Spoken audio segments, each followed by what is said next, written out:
Okay, now we're going to try and graph this absolute value function, but it doesn't look like this.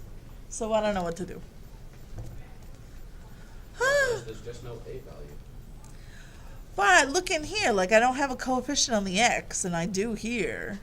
So that 2x is going to do something. What a good idea. She said, can you factor it out? That's an excellent idea.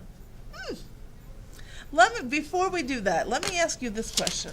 I wrote it somewhere. I don't know where I wrote it. Oh, is it here? No, of course not. I'll write it again. Before we factor anything out, I have a question for you. Is the absolute value of A times the absolute value of B the same as the absolute value of A times B? Wait. Yes. Yes, it is. Yes, it's the same thing. I don't think so.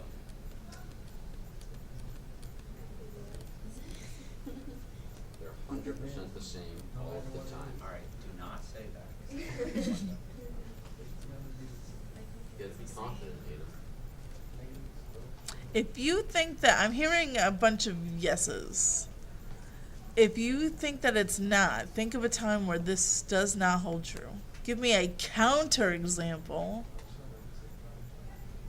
Love that geometry vocab, right? A counter example is any example that proves a statement false. So if you can give me one time where this is not true, that would be a counter example.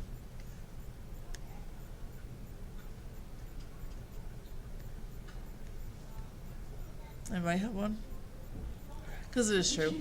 You can. You can split them up. So as long as if I'm multiplying two things together, right, I can split it up into the absolute value of each one and then multiply their products, right? Because think about the signs. It doesn't matter what the signs are. If it's positive, if A and B are both positive, of course nothing changes, right? Even if one of these is negative, it doesn't matter, because if I take the absolute value after I multiply them together, I'm still going to end up with some positive number. Same thing here, I'm going to end up with some positive, right? Either way. Either way. So for multiplication, I can absolutely do this. If this was addition, okay, that changes the whole thing. Right? But for multiplication, the way that our positives and negatives work, they're exactly the same. So it doesn't matter if A and B are both positive, both negative, or one's one and one's the other. Do we all agree on this? Yeah? You okay? Everybody's okay?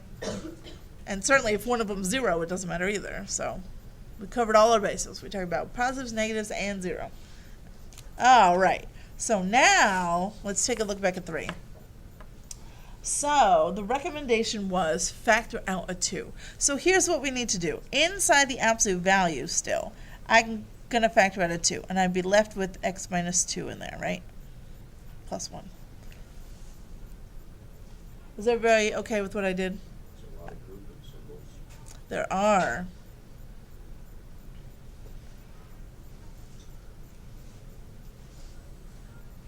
So far, are we okay though?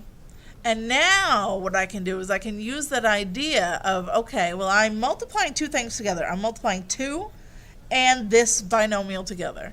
So what I'm going to do is I'm going to take the absolute value of each one separately. So I want the absolute value of 2 times, I'll make these a little longer, the absolute value of x minus 2.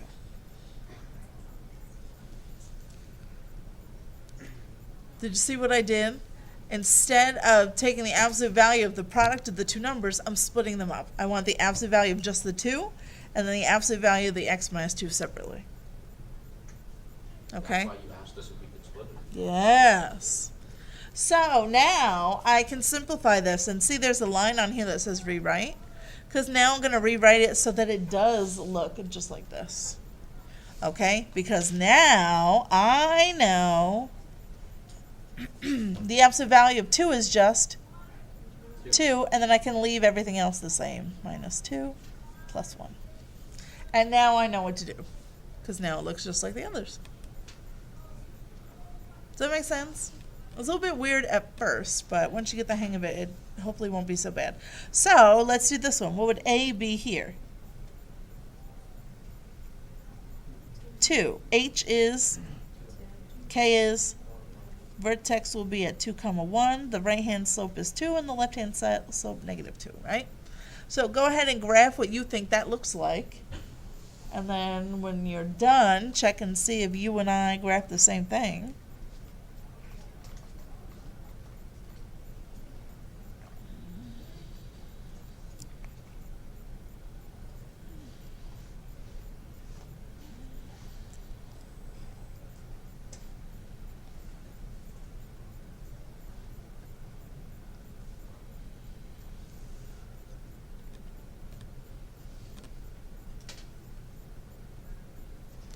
Did you graph what I graphed?